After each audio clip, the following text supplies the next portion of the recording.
ॐ श्रीसुब्रह्मण्याष्टकम् करावलम्बस्तोत्रम्।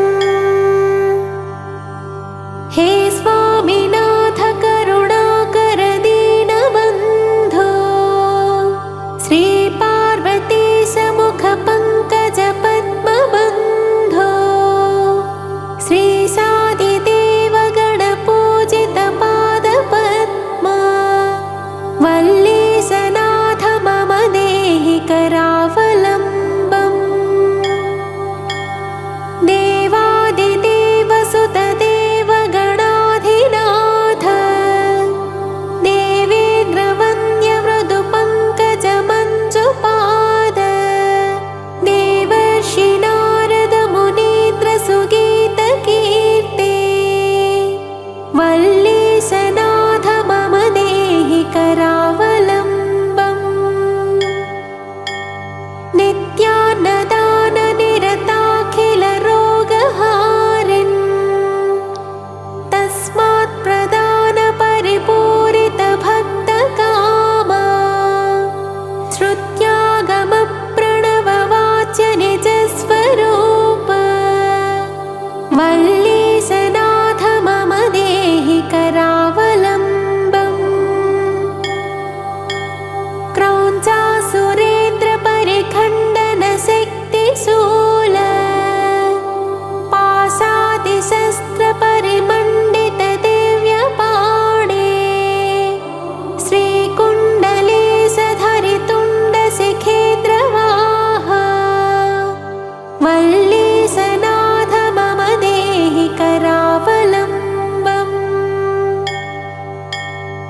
देवादिदेव रथमण्डलमध्यवेद्य देवेन्द्रपीठनगरं रूढचापहस्तम् शूरं निहत्य सुरकोटिभिरीड्यमान वल्लीशनाथ मम देहि करावलम्बम्। हीरादिरत्नमणियुक्त किरीटहार केयूरकुण्डलसत्कवचाभिरामम् हे वीरतारक जयामर बृन्दवन्द्य वल्लीशनाथ मम देहि करावलम्बम्। पञ्चाक्षरादिमनुमन्त्रितगाङ्गतोयैः पञ्चामृतैः प्रमुदितेऽत्रमुखैर्मुनीन्द्रैः पट्टाभिषिक्तहरियुक्तपरासनाथ वल्लीशनाथ मम देहि करावलम्बम्। श्रीकार्तिकेय करुणामृतपूर्णदृष्ट्या कामादिरोगकलुषीकृतदुष्टचित्तम् सिक्त्वा तु मामवकलाधर कार्तिकात्या वल्लीशनाथ मम देहि करावलम्बम्।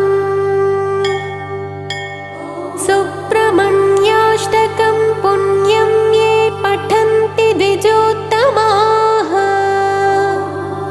ते सर्वे मुक्तिमायान्ति सुब्रह्मण्यप्रसादतः।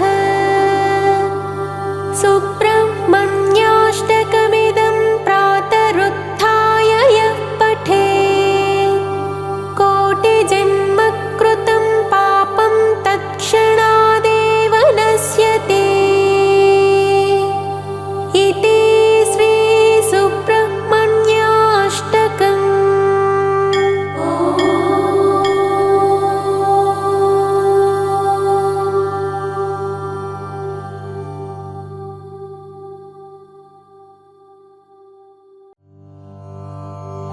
ॐ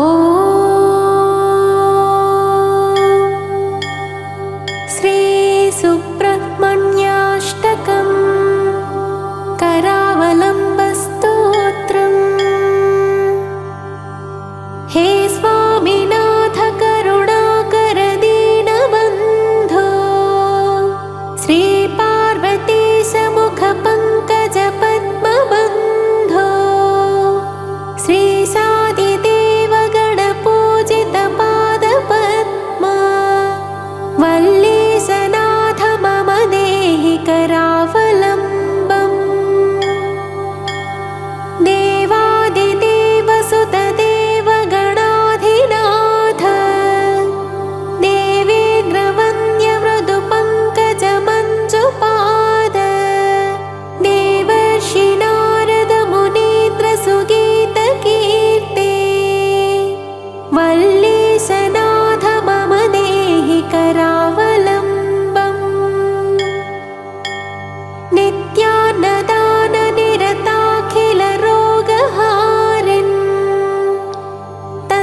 मल्लेशनाथ मम देहि करावलम्बम्